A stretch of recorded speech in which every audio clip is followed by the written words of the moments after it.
Professor Levy, I'm very interested in your notion of sympathetic bias and the idea that one should list their sympathetic biases in a publication. It seems to me that this could very possibly go down a very slippery slope that would take us to, say, a community of politically incorrect ideas in which you are no longer supposed to trust the output in this paper. Obviously, I'm making this argument from some personal experience.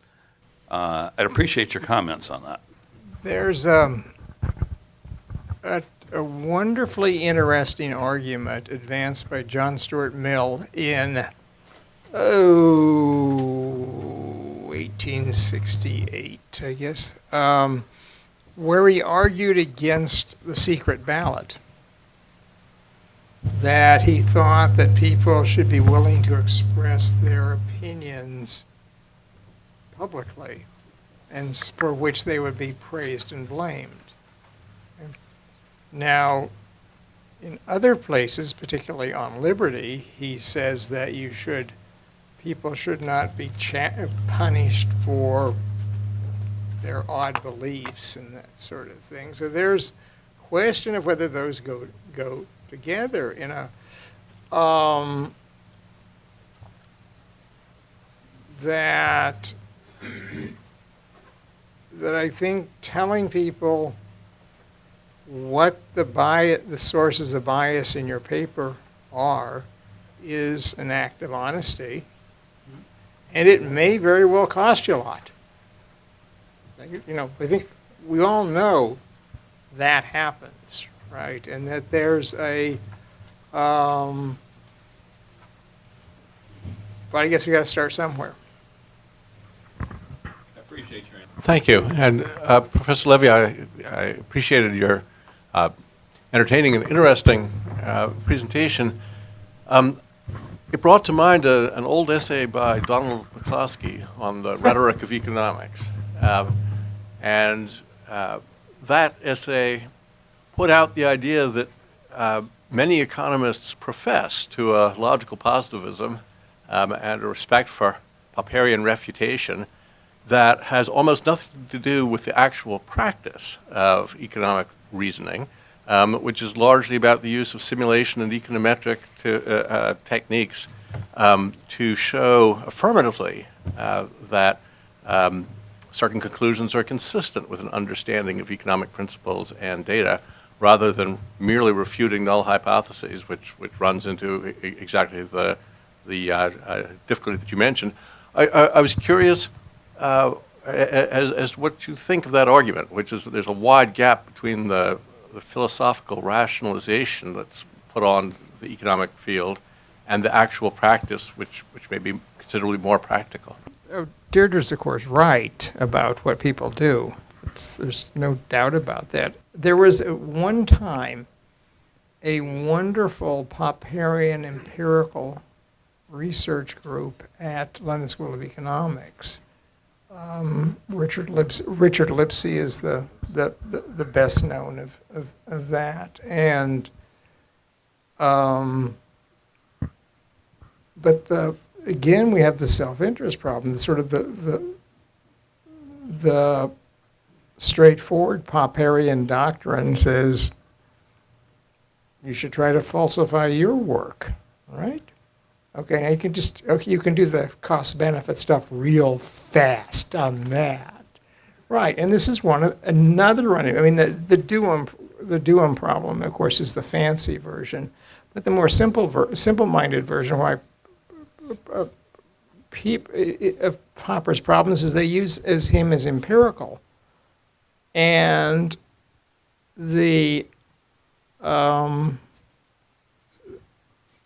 Popper's doctrine is really a Stoic doctrine, right? And regardless of consequences, we're going to do this. And, that's in violation of demand curve slope downwards, right? And so Popper's stuff is normative. and that we don't follow our norms. And so, yes, that we know that. But I think that, but the norms are still there. And if you think, well, you ask, okay, what's the problem with estimation shopping, which is what we call this sort of stuff? Well, I remember reading in the Wall Street Journal how the credit rating agencies got all the AAA stuff. Oh, it's rating shopping, huh? We know what that's going to do. And so I think that you can point to violations of sort of fundamental academic discipline and say, look, if we don't do this, that's what's going to happen. So. Hi, this is a question for Dr. Vedder. I would like to know, since this is a conference on solutions related to your 5 points, do you have any suggestions on how to deal with the problems that we have right now in academia? I do think, I hinted at this, I do think things such as federal funding and money plays a role in all this. And we need to rethink, are we handling that appropriately? Do we make research grants appropriately? First, to whom we make the grants, what areas of disciplines, but also do we use the right criteria? I could get into a long discussion. I've testified before the House Science and Technology Committee. I think the federal overhead grant rules are totally crazy, just bonkers. So there are a lot of aspects of small points I could make here. When I came to the United States on November 7th, 1991, since then and for about 15 years, I felt like I was in scientific heaven. I mean, admittedly, I worked at top institutions, but still. And then things started to kind of fall apart. So what I'd like to suggest is that, as a biologist, in biology we use this, we look at time, what was happening over time. You were a child and you grow up and how you change. So something happened because this is to Richard Vedder maybe comment, because you compare it to medieval institutions and, lords and knights. And so when I came, as an episode at Hopkins, I saw a shabby-looking car with a license plate with the name of a restriction enzyme and asked, who is that? Who is showing off? So it was Daniel Nathans. He got a Nobel Prize for that. So, he was, completely not lord or knight or anybody like that person. And many people I met like this. It was the norm. And then things started to change. And, the Independent Institute and, the NAS, that hosts us, has been around for a long time. So, so I assume it's despite your effort that this changed. So I assume, even though I have a different opinion, I'll share it tomorrow, but still I'd like to hear some specific reasons, why it happened. Because compared to medieval time, universities now, maybe it's appropriate, but it's not the full story. Something's changed much more recently. Thank you. I suspect my hosts at the Independent Institute, who are already looking at me from the other room, want me at this point to plug my newest book that I wrote for them called Restoring the Promise, which they are going to embarrassingly announce in a few minutes, somewhat to my embarrassment, but I will, if I would sign copies of it, which I will, because I am told I get royalties from the sale of it, but I haven't received a dime yet, which I remind them now of. No, there has been a tremendous change in American higher education, the environment, the economic environment, if you like, for higher education in the last 10 or 15 years. The late Clayton Christensen, who passed away only a week or so ago, who had written about this, he is coined the term disruptive innovation, which I always thought was, and I still think is, sort of a takeoff on Schumpeter's creative destruction, which he took from Marx, by the way, which is interesting. So the Marxian Schumperian Christensen interpretation is that higher education has got to depends on disruptive innovation. Why? But Christensen said 1,000 higher education institutions roughly are going to fold, are going to close in the next decade. That we are in for a sea change. That people are waking up now and saying, what is this little piece of paper that we paid $100,000 or $200,000 to get? Is it worth it? Is this really the best way we can certify competency in the United States of America? Is this way? Can't we do better than that? And the people are starting to question that. That was Christensen's argument, and I think to some extent that is starting to develop. And we're starting to see large declines in public support for higher ed. If you look at Gallup polls and so forth, we're getting more and more institutions closing. This has got to impact science and the scientific community. And if anything, it probably is going to make people more desperate, more willing to break the rules and so forth in order to get ahead. I just can't see how it can have that effect. So that's my sort of my theme.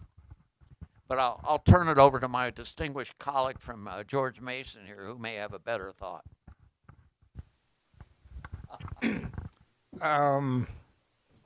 Keeping to stereotypes, I thought I would quote Marx and Engels in Manifesto, where they describe the productive powers of capitalism as hitting the pre-existing culture, and all that is solid melts into air. One of the greatest tributes of the creative destruction of capitalism is in fact Manifesto. So that's where, and Schumpeter's real clear on that. So Yeah. that's fair. That's exactly fair, and it's important to think. Okay, there's Marx saw some things, and what he saw was what markets do, or he claimed to do in culture, in the cultural dimension. We can argue about the economics, but the cultural stuff's different. And I think this is something to think about. And that's why serious people are pointing to that and saying, yeah, okay, the culture is changing. So. I follow on this with the disruptive idea that universities need science more than science needs universities. If there are excess anthropologists in the world, they can find good careers at Wendy's, but if there are excess scientists, they can easily find careers outside the universities, and nor for that matter are universities necessary to train people in the sciences. It's a convention that we've developed over the last 150 years or so that careers in science are through the universities. That convention is fragile, and there could be a migration out of the universities altogether with no damage whatsoever to the quality of science, perhaps an improvement. An empirical piece of information, Peter, that I read the other day is, and this is a little iffy maybe, is that the IBM Corporation last year, in the year 2019, received over 9,000 patents from the U.S. government. The top 15 American universities combined received slightly over 3,000. Now, I'm not equating necessary patent work. Patents are imprecise measures of innovation. Patent work may be for basic research is different than in applied research, all of that. What we say, we people in the universities think, we are the answers. The future of mankind, humankind, sorry. We've had this debate already at this conference. the humankind's future depends on innovation. Well, innovation can take forms in lots of forms, and it doesn't have to take place in a university environment, even scientific innovation. So I'm sort of, I think, building on what you're saying, and I think the universities are in somewhat more fragile condition than they let on.